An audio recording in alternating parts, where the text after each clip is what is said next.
During the early days, all along the Willamette River, towns were vying to become the commercial center of the Oregon Territory.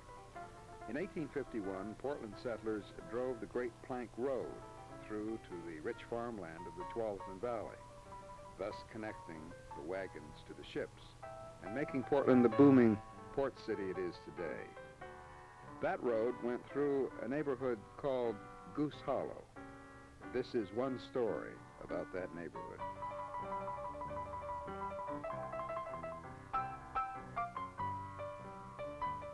I live in a neighborhood on the edge of downtown called Goose Hollow. That's why my editor called me over. Hey, Melissa, you got a second? Sure. I'd appreciate it if you'd do me a favor. He asked me to stop and see an old woman in my neighborhood who had stumbled on a manuscript, an old family journal. He thought it would make a good story. Okay. It's kind of cute. You know, there's a lot of good stuff in this. Hello? Oh, in here. Oh, I'm Annie. You must be Melissa. Right. Oh, you came to see the manuscript, and it's all over there. Okay, and take a few pictures if you don't mind. As a young boy in the 1880s, Percival Jeffcott had lived above Goose Hollow on a hill called Gander Ridge. He liked pictures.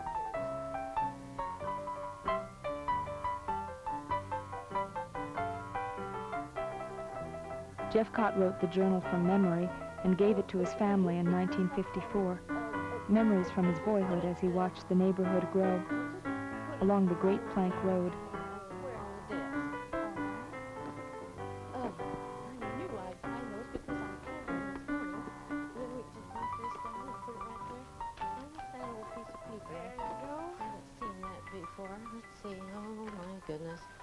Oregonian, 1852, advises women to stay indoors when it rains, given the danger of showing their ankles in public.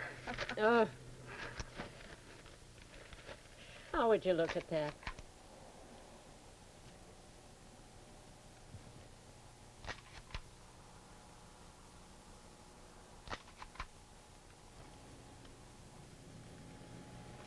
This is a picture of a woman that lived right down the street. They moved her out when the freeway came in.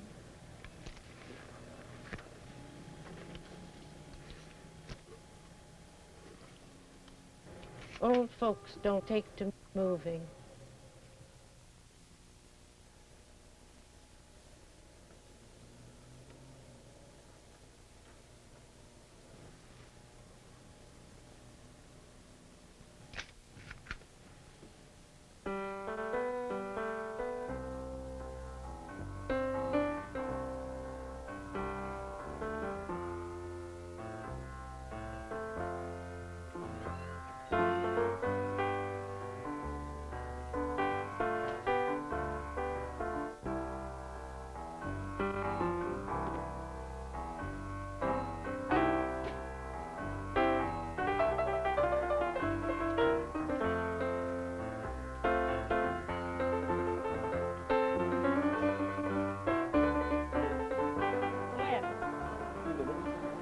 You want me to bring anything? Nah. Hi, Phil. Okay, see you later.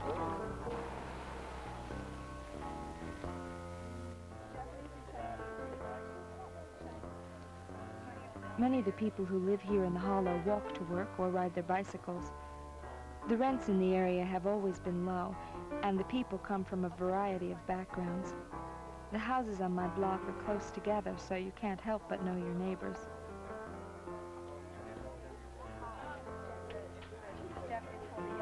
Nobody knows exactly how the Hollow got its name, but the Chinese women kept geese for feathers in the 1800s, and migrating birds used to stop here at local watering holes, long since gone.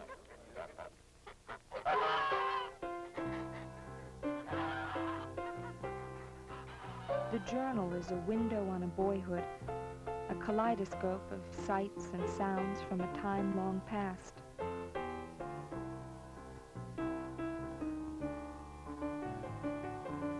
Most of our escapades centered on a large stream called Tanner Creek. There we caught trout, crawfish, and eels. It formed our favorite swimming hole on Jacob Cam's property.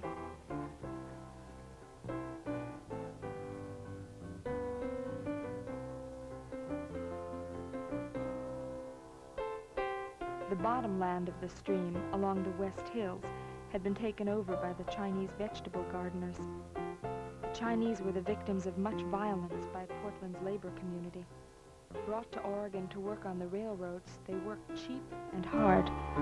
But the white workers' fear for their own jobs led to rioting and drove the original Chinese community out of Portland. We boys taunted the Chinese, mimicking our elders. Drinking and fighting were common in the Hollow. It was the center of an Irish and German immigrant settlement. The inhabitants were truckers, graders, and street contractors, which accounted for the many horses and stables in the area.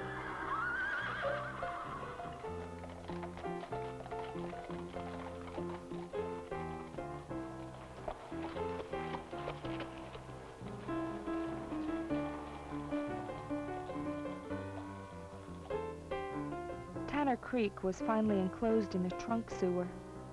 The Chinese gardens were filled in, giving rise to the Multnomah Athletic Club field. We boys groped our way through the sewer and paid our last respects to its magical waters.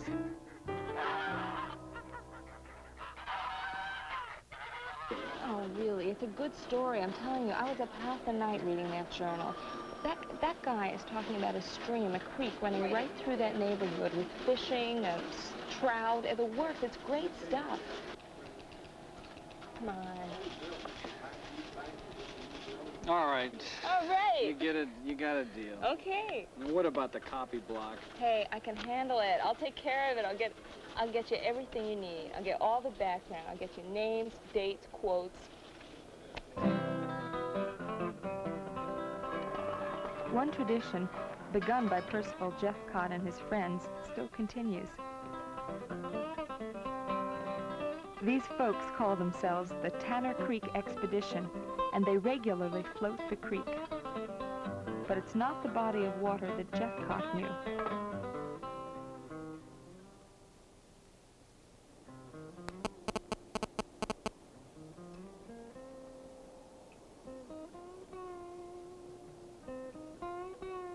Over the years, the neighborhood has become divided and squeezed by freeways and commercial development.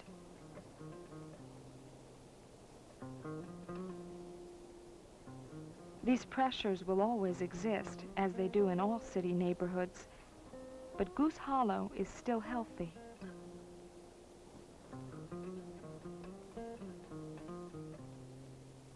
What makes a neighborhood healthy, and how does it stay that way? At the Oregon Historical Society, Terry O'Donnell said that little has been written about the area. This is Canyon Road, and the creek, of course the road wasn't there then, the creek came down through that canyon across what is now the Civic Stadium, and then in the northeasterly direction down to the river. There was a tannery there, right where the Civic Stadium is now. Daniel Lounsdale set it up in 1846. And important, it was very important to the development of the town, to the whole region, because leather was absolutely essential. You had to have it for shoes, of course, also for clothing, buckskin, but in particular for harnesses and saddles. A horse in those days without leather was well, rather like an automobile today without oil and gasoline. One thing that we forget about is that before the railroads, most towns didn't develop unless they were places where the wagons could meet the ships. And Portland was that kind of place. It had a good deep river harbor, and then the Great Plank Road, which brought the laden wagons into the docks. Then some settlers, early settlers, came in the late 1840s. The Carters, who settled in that area, and then Amos King. Amos King built a rather grand house, and I think we have a photograph of it here, near the present-day stadium, which is why you get the name Kings Hill. Some of his children, one of these children, one of his boys, once remarked that the forests were so dense that if you wanted to see anything except trees, you had to look straight up.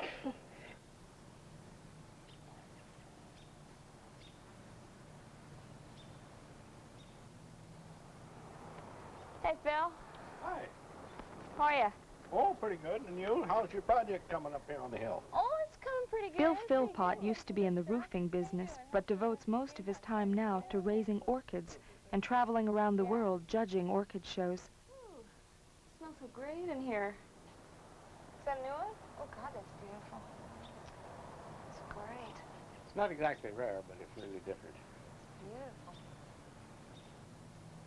Phil and Ruthie have lived here for 35 years. I think it is. Now, Ruthie was once in the theater. there was a time when things were coming this way pretty strong, but it's kind of, the freeway stopped it. Well, whose home was it that took that big apartment on the corner up there? It was, Which part are you talking about now? well, the one right up here, just a kitty across from Francis. Well, that was the Hazeltine home. The Hazeltine home, That yeah. was a big house, see. And then the Hadley house was the Jackson home. Mrs. Jackson hadn't moved out of there very long, and she deeded it to the women's club, and they sold it at the Hadley house, see. The first one that was built, I think, was the Portland Towers, if I remember. They were both about the same time. And what was where the King Tower is, I don't recall. But right across where they put in those motel-type things, see. There was a big house in there that they tore down. God, it had beautiful woodwork in it.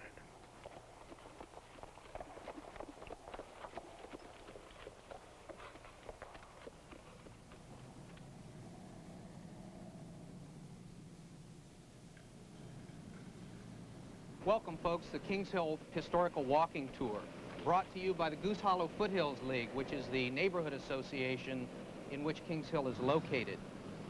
The large apartment towers you see, like the vacant lot across the street, all at one time had exceedingly fine homes on them. The neighborhood, since its inception, was the location of some of the most influential and important people in the city of Portland and Oregon. It was the home of legislators. Several governors lived in the neighborhood, a number of very prominent businessmen that you'd all recognize. Olds and King, Meyer and Frank, Lippman and Wolf, all had homes in this area. Even with the changes that have occurred over the last several decades, it's still one of the largest concentrations of historically significant residences in the entire city.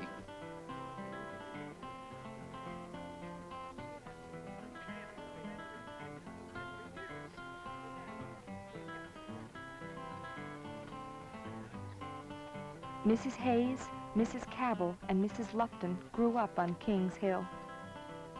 Theirs was a close-knit community that, in the past, wielded enough power to divert a freeway from this very spot. Hildreth Lupton was the first woman in Oregon to learn to fly. The airport looked awfully long to me, but I made a very bumpy landing and finally stopped the plane and in great relief jumped out of it, fell and broke my ankle. And I was in a cast for 6 weeks.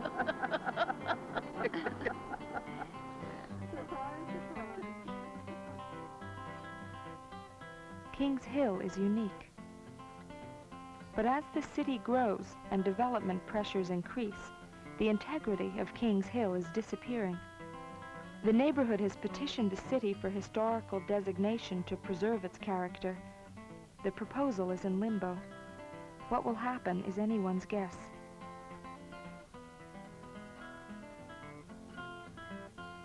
Goose Hollow began as a swamp.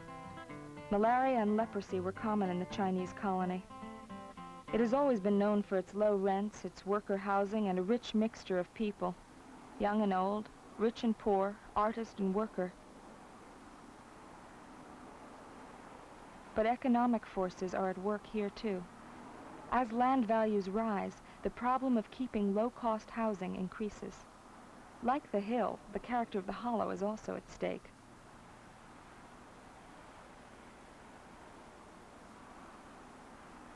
The Gordon Court Apartments are an example. The building was sold to a developer and all the tenants were evicted. I'm still here. There are a couple reasons for that. About 2 months ago, the neighborhood, the Goose Hollow neighborhood and the Gander Ridge neighborhood got really involved in this question too, because it certainly affects more than the tenants of the building. It affects the neighborhood. Joan Vallejo and the other tenants began raising money to buy the building themselves and run it as a cooperative. The city of Portland is in the midst of a housing crisis, and so tearing down available housing for low and middle income people is not a real effective way of alleviating that housing crisis. If you're talking about putting in condominiums that are going to cost between $75,000 and $150,000, that's not where the housing shortage is in that kind of housing. So I feel a real personal commitment to making sure that this stays.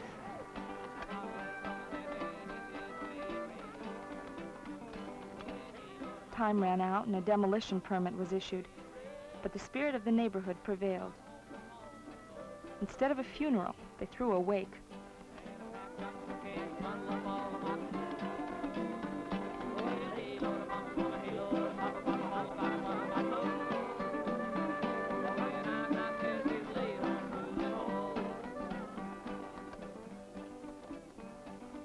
The battle to save the Gordon Court is symbolic of neighborhood apprehension surrounding new developments. Will new structures fit in with their surroundings? Will the new tenants become part of the neighborhood? At a meeting of the Neighborhood Association, Dean Smith summed it up. One of the key elements in neighborhoods is the mix of people. If you have people of different ethnic backgrounds, different age backgrounds, different income backgrounds, that makes a neighborhood. It makes a community of people that relate well to each other. The Gordon Court apartment demolition was a particularly severe blow, particularly for the Gander Ridge area of Goose Hollow, because it destroyed part of that mix that made it a very special area. The League was formed to serve as a grapevine for community information and for grassroots organization. Its goals: to preserve livability and the traditions that make Goose Hollow unique. It has become an integral part of the city planning process.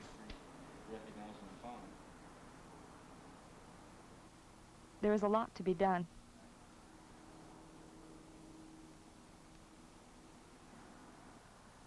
With the demolition of the Gordon Court, a new issue is born.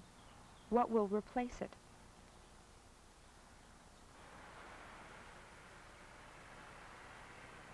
In the heart of the hollow, beside what was once called the Great Plank Road, sits Bud Clark's legendary Goose Hollow Tavern. There you go, Kenneth. Thank you, bud. Thank you. Here, Bud gives sustenance to architects and artists, loggers and lawyers, truckers, storytellers. How are you today? Okay, how are you doing? Well, I'm all right. What do you need? Tomatoes. Don't break the glasses. Thank you. Melissa? Yeah? These are pictures.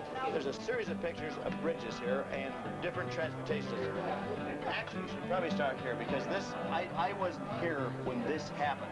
Really? But that's the Jefferson Street depots and it goes up to where the reservoirs are. That, from there, they went to making a cable car that went up to Portland Heights. It went from 18th Street up 18th Street, and that's where the name Cable Street came from. If there is one collective memory in every neighborhood, then for the Hollow, it is the cable car. You could ride it for a nickel. It was a real estate scheme that worked. Occasionally, it would get loose and plunge down the hill. A baseball team in 1931. Now, baseball was great at that time. People played baseball, fighting was a big deal. It was important, athletics were important. And that took the emphasis off fighting in the streets, I think.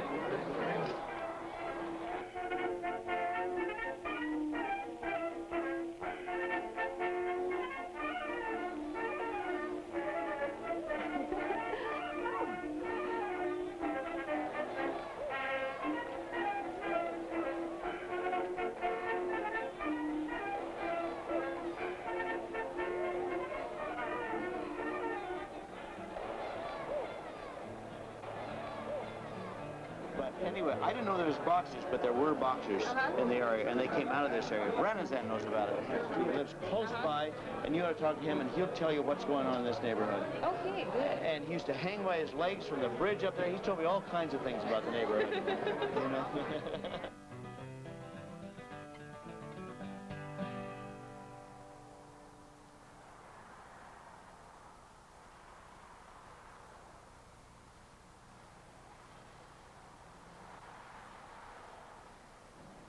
Across the street here, on this corner over here, Yeah. were the Blairs, and this people over here were Sextons, or not Sextons, they were Frainies. His name was Franey. He was a contractor of some kind. Up the street there, on the corner house up there. That pink one? Yeah. There's a family named of Berger. Jim Berger. He was older than I, but they claim that he was a baseball player, and they claim that he was one of the first men to throw a curveball. Oh, this one right here. here. Yeah, this big yard here, and the next house was a colored family named Crawford lived there. He was a slave. Really? They were the finest family ever met. They were wonderful people. And then this house here, there was a bakery in the basement of it. It was built out. It was built out to the street here. So could you get a view from the cable car looking back down at the... Yeah, oh yes, you could look all the way down to Jefferson where the turnaround is. It's a lot different with the cable running up through here. Yeah, the cable car started right up about where the end of that road is there. So that's about the extent of that up from here on up. That's the old cable street.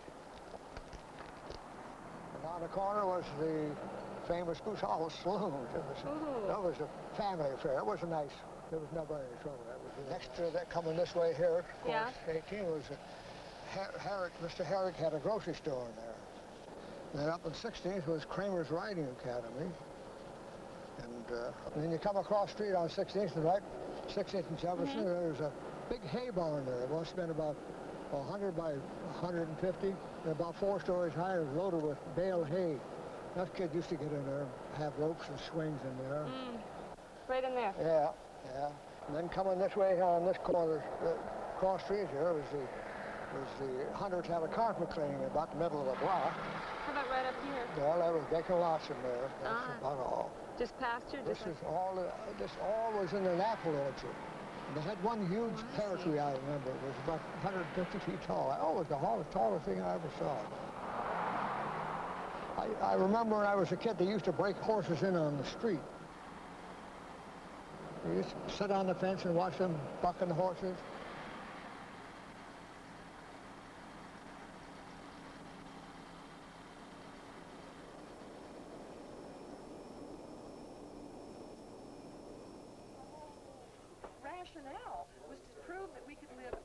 In the late 50s, Rick Rubin, Tommy Thompson, and Gordon Clark lived in what was called the Village, a collection of shacks strung through the hills above the hollow. Artists, intellectuals, students, and partygoers, they shared Portland's bohemia. Lovely to live in while they were still tearing down Victorian houses, which are now extremely valuable, which is strange.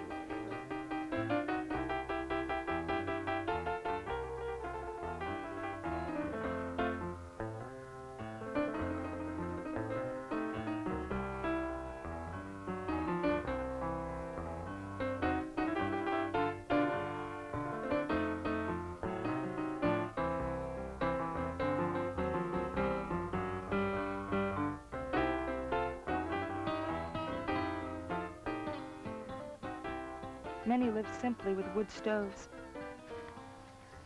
They experimented with lifestyles, drugs, and language. Some grew their hair long.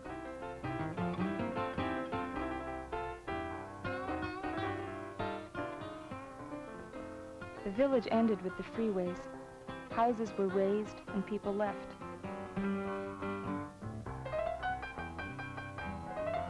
But the Goose Hollow crowd were young. They could adapt. When change happens, the young find it easier to adjust.